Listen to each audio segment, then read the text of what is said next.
Welcome back to the channel. Once again, if you guys aren't liking, subscribing, sharing, commenting with all this content, then what are you doing at this point? I'm just kidding. Go ahead and give the like, subscribe. This video, I'm going to go ahead and take a look at the Eagles defense versus the 49ers offense. This should be a better defense that the 49ers are going to face compared to the Detroit Lions, who are probably the worst defense in the league. That was kind of obvious when we looked at what the 49ers did in the first half in Detroit. I'm not complaining about it. I would love to see a first half like that in every single game that the 49ers played for the rest of the season.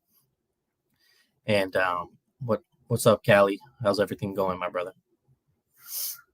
So I went ahead and took a look at the Eagles and Falcons Week 1 matchup. And if you take a look at that box score between the Falcons and the Eagles, don't believe in it. Do not believe in that box score. Watch that game. And that game, especially in the first half, was a whole lot closer than what the final score says it was. In that first half, it was pretty much a one-score game. It was a one-point game for most of that first half until the Eagles got a late touchdown to end that first half. And what killed the Falcons more than anything was offensive penalties. Offensive penalties stalled drives, turned punts instead of first downs. On the Falcons' first two drives of the game, they actually got to the red zone. They got inside the 5-yard line, and penalties killed them both times from punching that into the end zone. 49ers, from what we saw week 1, they appeared to be a more disciplined team than what the Falcons displayed, because I'm telling you, it was awful. I literally wanted to stop watching that game because of how horrible that Falcons team was. Penalties left and right on receivers, offensive linemen. Even Matt Ryan himself had a grounding call called on the Falcons, which bumped them. It would have been like a 3rd and 6 or a 3rd and 8, and then it bumps that all the way back into a 3rd and 16 or a 3rd and 18. And at that point, all you can do is just check it down and pray to the football gods that you could get a first down.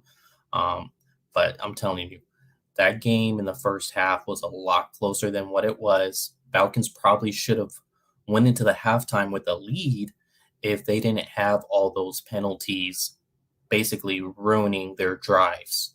So once again, do not believe in that box score. The Eagles did run away with it in the second half, but the Falcons did not stop with their same mistakes, and they beat themselves as much as the Eagles beat them.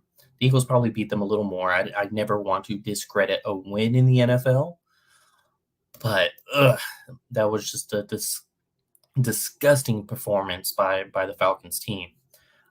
So good thing we expect different standards if you're the San Francisco 49ers, and it should not be that ugly offensively. Next is just Cordell Patterson. He was explosive for the Falcons, especially in between the tackles. Cordell Patterson had 7 carries for 54 yards. That nets you a 7.7 average yards per carry. And he wasn't doing that on, say, because I know Cordell Patterson's a receiver, so he wasn't gushing the Eagles defense from fly sweeps or tunnel screens that possibly counted as handoffs if they were a tunnel screen that was past the yard where Matt Ryan was throwing. No, he was legit lined up in the backfield, running the ball as if he was a running back, and he was still gushing the Falcons defense. Mike Davis, on the other hand, had a terrible game. He only averaged 3.3 yards per carry. But that what stands out to me the most is just that Cordell Patterson is more similar to what the 49ers have at running back compared to what Mike Davis is. So I think Cordell Patterson's skill set aligns with what the 49ers are going to throw at you with a Hasty or an Elijah Mitchell. I guess Trey Sermon would be more set up to Mike Davis. I don't know. We'll see. But I think that bodes well for the 49ers when you do have a Cordero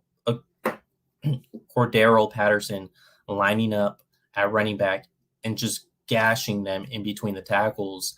And I like that opportunity for the 49ers to go ahead and do the same thing, but from a more volume standpoint, because, Cordell Patterson ran the ball less than double digits, and that's because the Falcons didn't give themselves any opportunities to run the ball. Since they did have a lot of penalties, they put themselves in bad situations where they were trying to get third and long, second and longs, until at the point where they were just falling behind and had to pass the ball more than they ran the ball. I think we have a comment here by Josh. I think the Niners are going to go into Philly mad with the way they finished last game.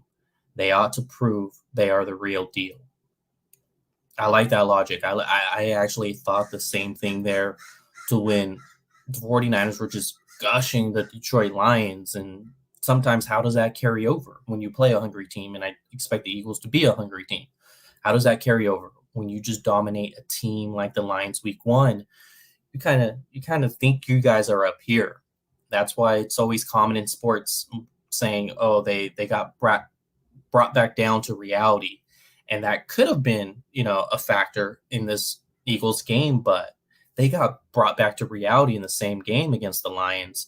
They had second stringers in there, but the game was far from over, obviously. And I do, hindsight 2020, I look back and I say, okay, well, maybe it wasn't such a bad thing that the Detroit Lions came back, because what you said, Josh, they are going to be hungry to win, especially how that fourth quarter went for the 49ers. And coffee. Am I saying it right? Coffee. Yeah, it sounds like it's coffee. 38-7 Niners win. Key to win, time of possession, and take Eagles QB out. Well, I don't know if that last one's going to be a realistic factor, but I guess you could say out of big playmaking abilities, because Jalen Hurts can do that with his legs. He could turn what would be a sack into a 15-yard, 20-yard gain for the offense. Key to win, Kittle catch and run. Absolutely. Anytime you get Kittle loose, that's always going to be a key to win, as well as running back through Eagles' weak defense. Yeah, like I said, there was opportunities there for the Falcons. Don't look at the box score, because the penalties came in at the wrong moments both times in the red zone, and it was just it was awful. Where the 49ers are going to have to work the most when it comes to the ground game is setting the edge against this Eagles defense. But the biggest thing is, let me show you the Eagles defense here. Boom. So this will be their starting defense. Let me go ahead and so you can kind of see all of it. This is their starting nickel defense. So then setting the edge is going to be the biggest thing against this Eagles defense, because they actually did set the edge pretty well, the Eagles, or at least stopping the Falcons from getting the edge. They did that pretty well in that week one matchup. The thing is, I like the 49ers odds a whole lot better than the Falcons to go ahead and take advantage of gaining the edge and running loose. Essentially, we saw Hasty did that for a 38-yard touchdown against the Lions. And the difference with the 49ers compared to the Falcons is the 49ers have Trent Williams, hell of a player all around. And then they have Mike McGlinchey on the other side. His pass blocking may be a discussion, but in terms of run blocking, hell of a player. hell of a player at right tackle. Oh, not to mention the 49ers, they have some guy named George Kittle playing tight end that loves to set the edge. We saw that when he pancaked the guy in Detroit. Yeah, just some guy named George Kittle. No big deal or anything in terms of setting the edge there. So I like the 49ers' chances to set the edge, but that's going to be their biggest task in the run game compared to running in between the tackles. I think they'll do that fine. The Eagles, they do have a crazy good set of D tackles with Hargrave. You could look at his PFF score and take it how you want it. Like I said, PFF's not the Bible, so you can take all these scores however you want it. I do think their linebackers played a little better than what their scores may indicate. And then Fletcher Cox is the other interior defensive lineman. It's crazy to think that's where the Falcons had their most success, but when you're running upfield, where are you going to get there quicker? Straight up the middle, opposed to running horizontal to get vertical. You get vertical every time. That's where you get, your most ability. And I think the 49ers have a really good offensive line that's going to go ahead and open up the running lanes here, whether it's on the edge or whether it's interior. That's going to be, the edge is obviously going to be their bigger task. Someone else who's not shown here for the Eagles defensive line is Sweat. Sweat is a really, really good player, Josh Sweat. I hope I'm not mixing that up with the other Sweat that's over there in Washington. But Josh Sweat, hell of a player, set the edge multiple times in that Falcons game. When it came to their run stopping, Nick Bosa is actually the best in this matchup, as he has a 30% stop percentage, better than any player defensively that will line up on this field. But next is Javon Hargrave, interior defensive lineman, and then second is Josh Sweat. Hargrave is at 15.4, and Josh Sweat is at 14.3 stop percentage. So one interior, one outside on the edge in terms of who's putting up production when stopping the run for the Eagles. But I like the chances for the 49ers in not even being a homer in that standpoint. It's just you look at the 49ers personnel. Trent Williams, Mike McGlinchey, George Kittle. Yes, absolutely. They should have no problem setting the edge to any team in the NFL. And even if you want to throw out Juszczyk out there to go ahead and crack down on someone, that also helps. So we have a couple questions I'll get to right now as we're in between topics. And once again, if you guys are not liked this video yet, subscribe to the channel or share this out to any of your other 49er friends. Please, please, please do so. I appreciate it. Ben Allen, who do you think will be the 49er starters in the secondary this week? I think Norman might start this week if Mosley is still hurt. Yeah, if Mosley's out, it's 100% Josh Norman at this point. I know Dante Johnson got activated. I'll be covering the defense tomorrow, but I'll cover this since you are here right now. I know Dante Johnson got activated to the active roster from the practice squad, so I guess he got promoted. It feels more like baseball talk, but I guess that's NFL talk now. So Dante Johnson got promoted, but no way in hell should Dante Johnson start over Josh Norman. We saw what happened last week against Mickey Mouse receivers. Put Josh Norman out there and pair him with Deommodore Lenoir as your two outside corners. That's obviously if Mosley is hurt. If Mosley's hurt, then it's probably Mosley and Lenoir, but I would not be shocked if it was Mosley and Norman. Just saying. Lenoir had a hell of a game, but I don't know. I feel like they love to have him as an option off the bench since he is still a rookie. Bosa need to step up. I think Bosa had a fine game. It was his first game back from an ACL, and Penei Sewell looked a whole lot better at the left tackle side compared to he did at the right tackle side. I think Bosa did fine. But yeah, once again, I'll touch on defense tomorrow. Josh, Have to try and keep Hurts in the pocket. Easier said than done, but we have good athletes on the defensive line. I agree. But I'll be covering the 49ers defense versus the Eagles offense matchup tomorrow. Ben Allen, Eagles D-line is pretty tough. Jimmy will have to play well, no mistakes. Yes. And I think the Eagles secondary is pretty well put together when you look at Steven Nelson, when you look at Darius Slay as their two outside corners. They're put together pretty well. And I did see coverage sacks essentially from this Eagles defense to where Matt Ryan was checking it down more than he would like to in a game. And so Jimmy, the thing is with Jimmy, he has Kyle Shanahan calling his plays, so things should be dialed up pretty well. It's not going to be 100% on Jimmy. It's going to be 50-50. 50% for Jimmy to execute the game plan and 50% for Kyle Shanahan to call a game plan that can be executed by Jimmy. So I'm looking at that as a 50-50 matchup. It's a good pairing. And I do expect Jimmy to not fail, essentially. Jimmy to get the keys to the Ferrari, and I don't expect Jimmy to crash the Ferrari when he has the keys.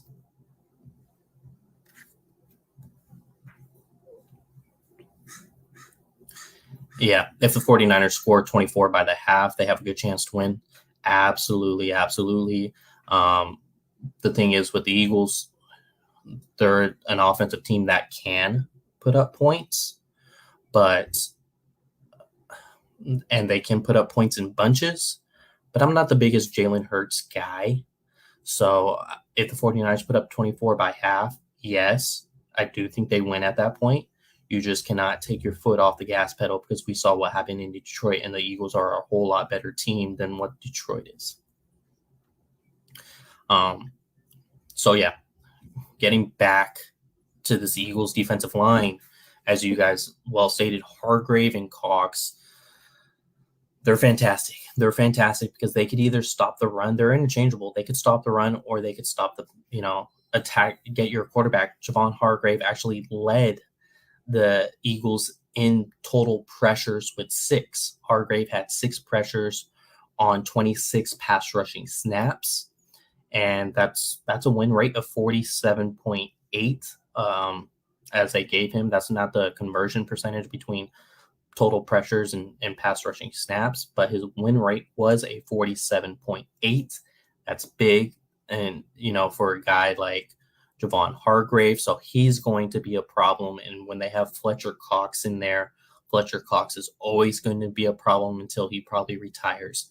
He had 4 pressures as well, and all 4 pressures were for hurries that he had Matt Ryan get rid of the ball.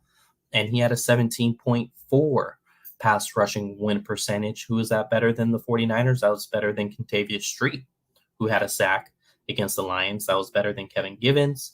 That was better than Arden Key. That was better than DJ Jones.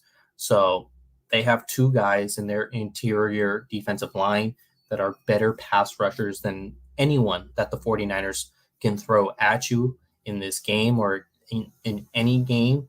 But yet their 2 pass rushing guys can also stop the run. So it's going to be a huge communication game for Alex Mack. Huge communication game. And I say communication game because I don't think that the 49ers offensive line personnel-wise is terrible. I like Alex Mack. I like Lincoln Tomlinson. I like Daniel Brunskill.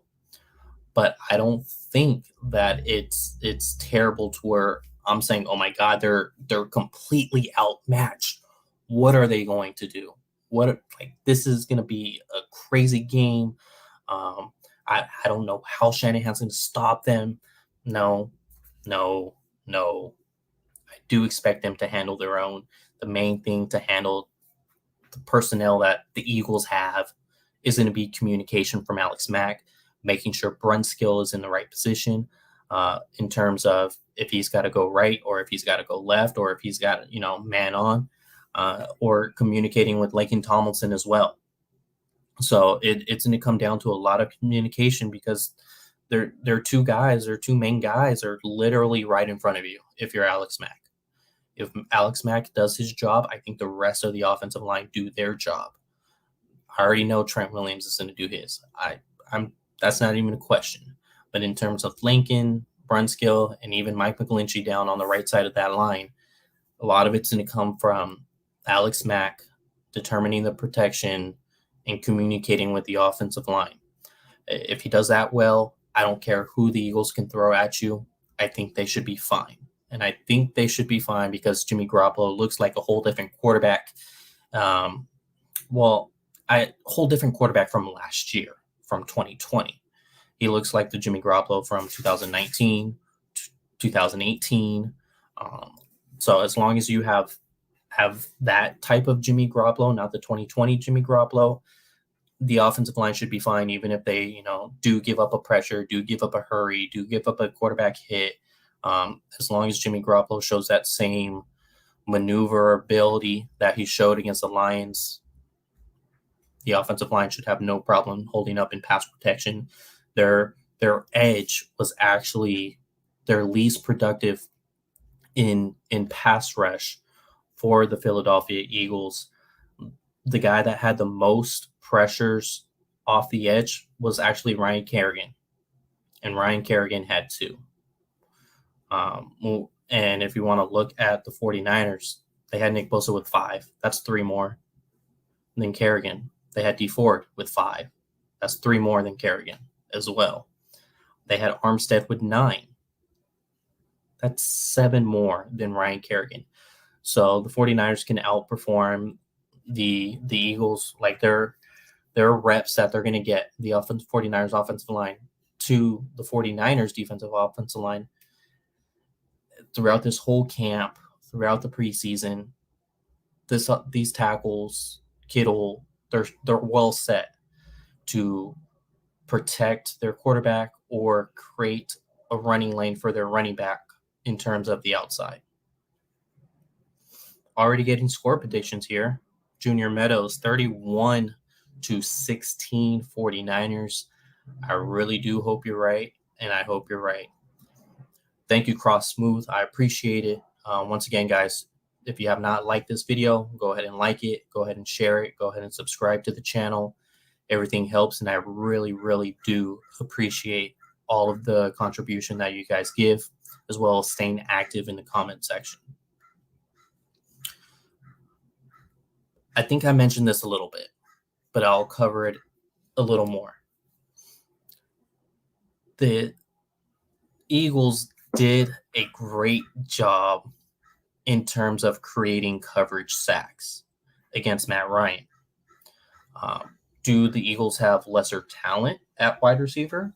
Or excuse me, the Falcons have lesser talent at wide receiver? Yeah. That's obviously if you take out Ridley. I think the 49ers have way more depth. I take the 49ers top 3, or I should say 4 targets if you include the tight end, because Kyle Pitts has showed nothing in the NFL, especially after week 1. So you're taking George Kittle 10 out of 10 on that. You take Ridley as the number 1 wide receiver, but then after that, when you're looking at wide receiver 2, wide receiver 3, hell, even wide receiver 4, the 49ers outmatch what the Falcons could show any other defense in the league. And I think we'll see a difference in possibly the amount of coverage sacks that the Eagles were able to get last week.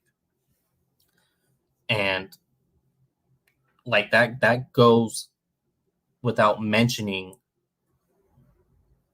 that it's Kyle Shanahan calling the plays. So I'm always, however you feel about Kyle Shanahan and his play calling, or say his doghouse with players like Brandon Aiyuk, maybe that's a discussion we could talk about. But looking at defensively, their most targeted cornerback was Darius Slay. That's probably not a good game plan to begin with when you're targeting literally cornerback 1 of their team more than any other player in the secondary.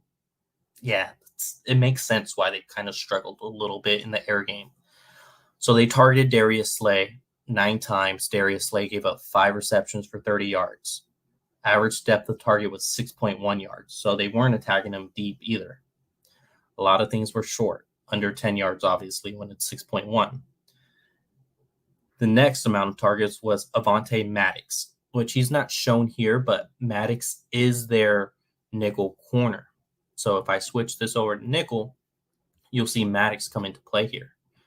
And Maddox, he was targeted 6 times, gave up 4 receptions for 27 yards, 2.7 average depth of target, short passing game. Their passing game was a lot shorter than what the 49ers was. And their newly acquired Anthony Harris that came over from Minnesota, 2 receptions on 4 targets, average depth of target, 0.5 yards. So that means it's getting dumped down to the running back. And that was Anthony Harris's man. That's why the average depth of target is not even a yard, just because they were dump downs. They were coverage sacks. Not necessarily that he was locking guys up in the secondary. No, it was average depth of target less than a yard. That means they're just dump downs to the running back. Steven Nelson gave up 2 receptions on 3 targets for 23 yards. So that was the biggest average depth of target at 7.3. And I do expect the 49ers passing offense to be a little more lethal than what the Falcons showed. Because once again, Kyle Shanahan knows how to call natural pick routes, get wide open. They establish the run game, and then play actions and come into play. Play actions and take a deep shot against the Eagles defense. In terms of their linebackers, they can't cover. They cannot cover. There was 5 or 7 targets against the Eagles linebacking core. 7 targets. Guess how many were receptions? 7. So Matt Ryan went 100% when targeting Eagles linebackers, and that's going to be the game plan. Get Kittle involved, get Kittle involved, get Kittle involved. Because when this is literally the same story from last season, to where the Eagles linebackers can't cover a lick. They couldn't cover a lick. Guess what they can't do this year? They still can't cover a lick. So I'm feeding George Kittle the ball. I'm trying to get as much one-on-one matchups as possible for George Kittle. Because if the Eagles try to, double team him with a safety, well, then now you're going to have a mismatch with Deebo Samuel, Brandon Aiyuk, Trent Sherfield, or hell, even Mohamed Sanu. So that's what I'm looking for. Eagles, once again, 11 or 7 for 7 when Matt Ryan threw at the Lions linebacking core. 7 for 7. Wow. Man, that's that's where it should be. Atlanta's offensive. So, yeah. Bay Area baller 18. I'm worried about Fletcher Cox lining up for Brunskill. I agree. That does worry me, but I have seen Brunskill succeed at a high level, a la Aaron Donald. I think Brunskill playing one position and focusing on one position only rather than lining up at center, then going to guard, and then center, he struggled a lot because he didn't really understand the looks or the assignments to give his offensive line. That's why we saw a ton of misassignments with this 49ers offensive line last year. But if Brunskill knows his assignment and he's not worrying about other guys' assignment, I think Brunskill is actually a better than average right guard. That's why I'm one of the only people that's not all bent in the wrong attitude about Aaron Banks not starting here, because I do think they have a quality right guard in Daniel Brunskill. I don't think the world is ending because Aaron Banks isn't starting. I think Brunskill is a quality starter. But obviously, when you're playing a talent level of Fletcher Cox, you're always going to give that edge to Fletcher Cox. But I do expect Brunskill to hold his own and not let Fletcher Cox take over and dominate this game. Atlanta's offensive San Francisco has the best offensive mind in the NFL. Yep, that's what it comes down to. Especially like Kyle's gonna try, like Bill Belichick does defensively. Kyle Shanahan does the same offensively, to where he's going to find your biggest weakness and take advantage of your biggest weakness, a la last season, understanding the Eagles linebackers can't cover a lick, mess with them pre-snap, got Juszczyk out on a wheel route, although he was wide open, Nick Mullins, and oversailed it to him. That's going to happen again this play. I guarantee you that play is going to be dialed up for this Eagles matchup. You're going to see Kyle Juszczyk get out past the, by the numbers, and Jimmy Garoppolo's going to hit him. And it's probably going to be a completion this go around. I'm going to go ahead and that play is 100% happening. Leo, do you think Kyle will use Sermon, Mitchell, similar to how he used Coleman, Mostert in 2019, some thunder and lightning? Yeah, I think that's kind of the obvious way to go with this running back core. I know Kyle said that Sermon didn't suit up because he was kind of outperformed in camp, and I kind of thought the same. But I do think it's beneficial to have a running back like Sermon to make defenses get tired, defensive fronts get tired, because Sermon's a big dude. Not saying Mitchell's small, because he's about 200 pounds, even though he's 5'11". So, but he has a ton of more speed than what Trey Sermon has. And it just gets really tiring tackling a guy like Trey Sermon. So if you pound with Trey Sermon, that allows with Elijah Mitchell to break off the big plays. I know we mentioned Coleman, Mostert in 2019, but who Coleman did that for in the beginning of the season as well was Matt Breida. Matt Breida had like 300 yards in the first 4 games of the season, and a lot of that was because of that thunder and lightning model, and I think it can be successful again. Although this matchup, I don't know how much they would want to run Sermon, because if Shanahan saw what I saw, the lightning running back was a lot more productive against the Eagles defense. Once again, Cordero Patterson, 7.7 yards per carry when he lined up from the running back position. So if you go with a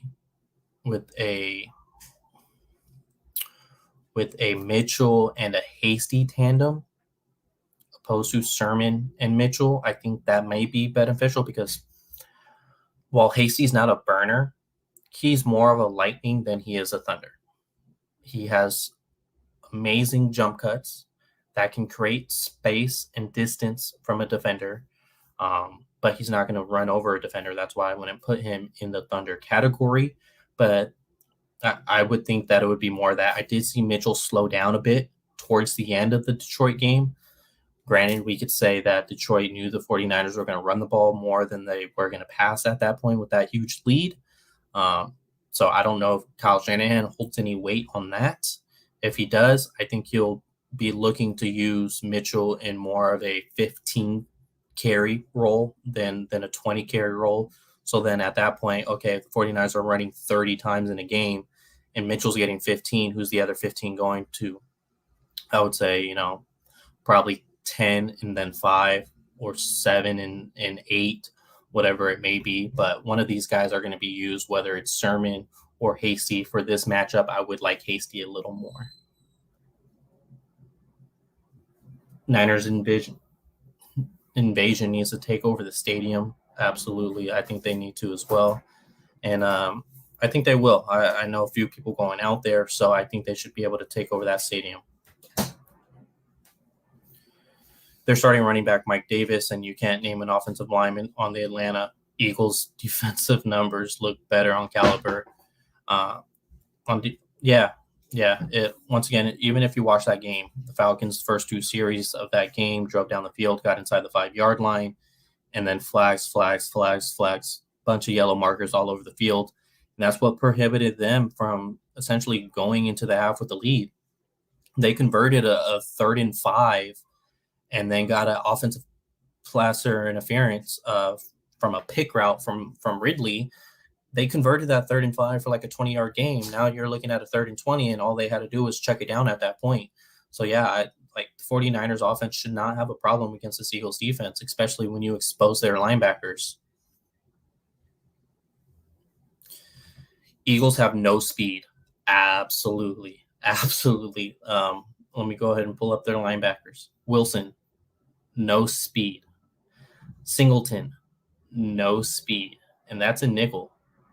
And if you get them in base, Edwards, no speed. Avery, no speed. So we'll see with that. I think 49ers should be able to handle with their speed that they have, with especially a guy like Mitchell. Brunskill single-handedly took on AD and held his own. Secondary is a position of worry. Amin, what's up, Leo? How are you doing? Do you think D'Amico Ryans will do a better job than Saleh keeping the mobile quarterback in the pocket this week? Will be Hurts. Yeah, so I'll be talking about the defense extensively tomorrow. But I know with Saleh, he just wanted a defense to go and didn't want his. That's the misperception with Eric Armstead and Nick Bosa, was that they would let quarterbacks go outside the pocket, but they weren't asking their edge to contain the quarterback in the pocket. They didn't want to run a read and react with their edge rushers. They just wanted them to play and go, play and go, play and go. And when Samson Ebukam signed with the 49ers, he said that was something that he was excited about. He didn't have to wait, read the play, and then decide if he's going to go or not. That Ebukam was excited that he was just going to be able to just go. So if Ebukam's talking about just having that first step and go notion, I think D'Amico is going to play it in the same way as Robert Saleh. Could he change it? Yes. But at least for this game, I don't think he's going to be asking his edge rushers to contain the quarterback inside the pocket and not let him escape.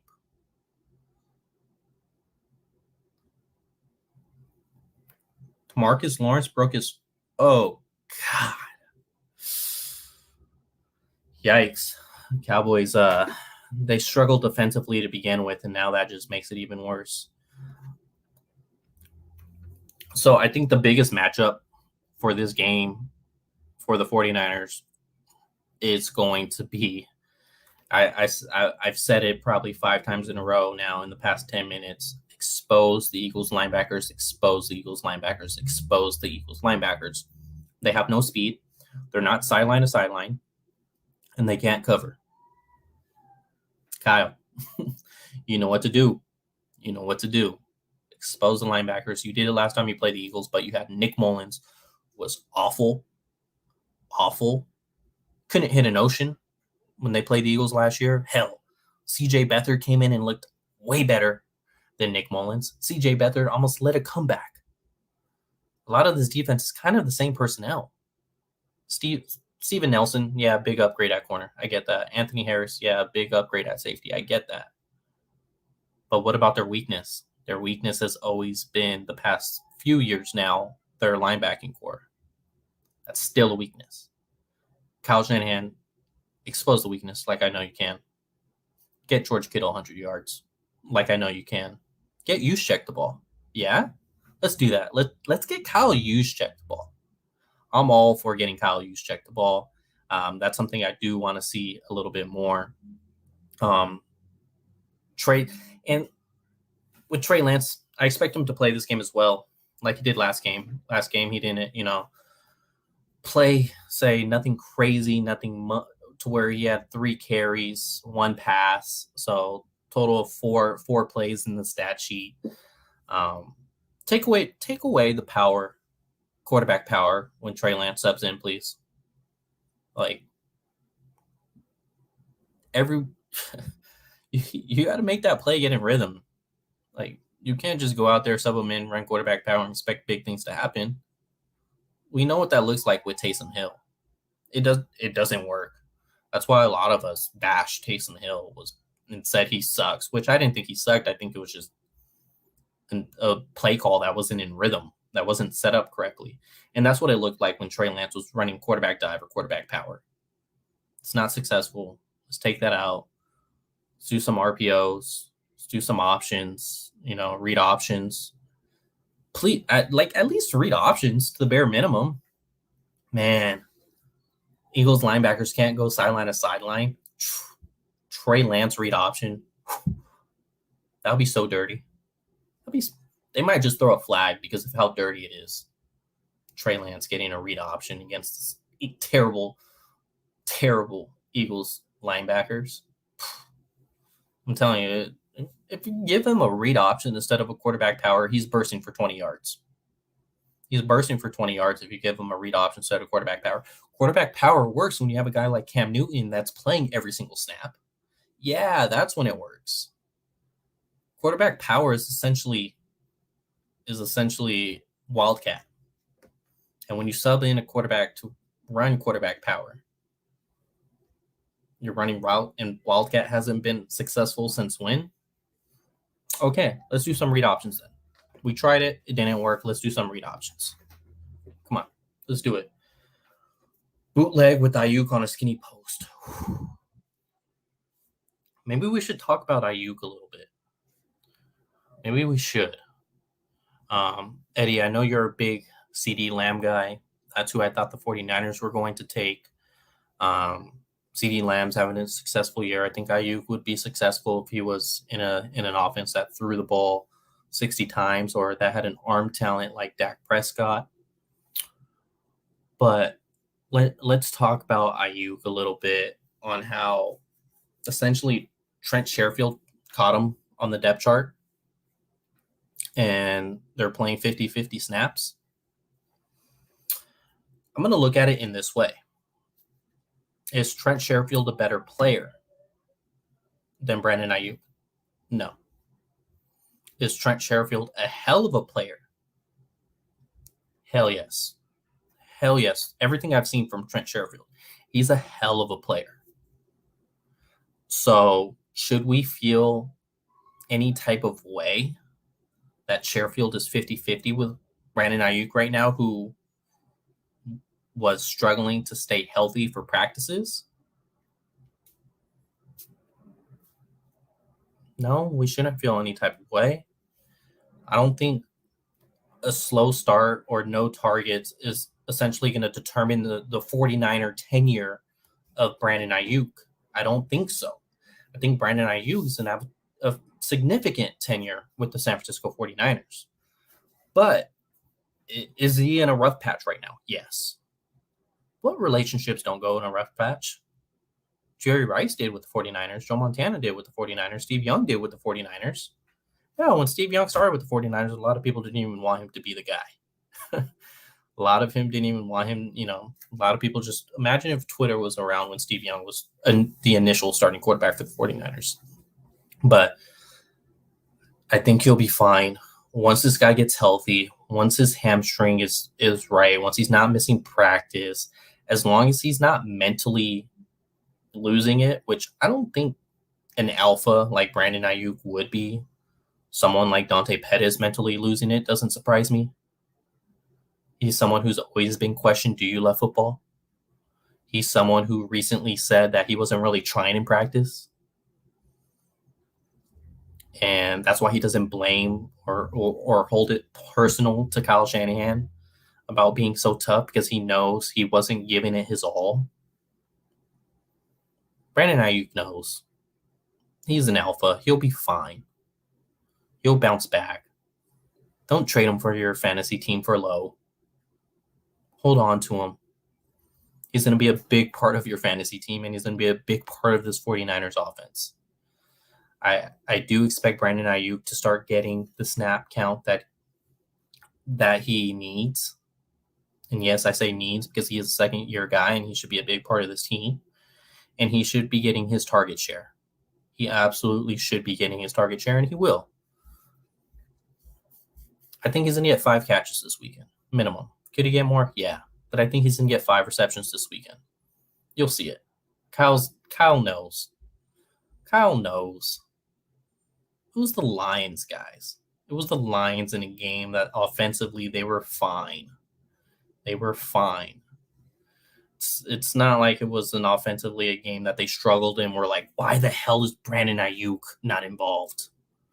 If they want to win this game, they got to throw the ball to Brandon Aiyuk. No, it wasn't that. It wasn't that. We'll see him Sunday. We'll see him get the ball at least 5 times. Could get targeted 8. I think he's going to get 5 receptions off those. Man, if the Eagles play zone, get them in zone to one of their linebackers. Brandon Aiyuk's going to go off, guys. Nothing to worry about. Hey, we'll be back tomorrow. Talk a bit about the defense. I see you guys wanted to talk about that today quite a bit. So let's go ahead and do it. Tomorrow, 3 p.m., defense time. Let's go. Once again, like, subscribe, share to your friends, family, whoever. Let's go Niners.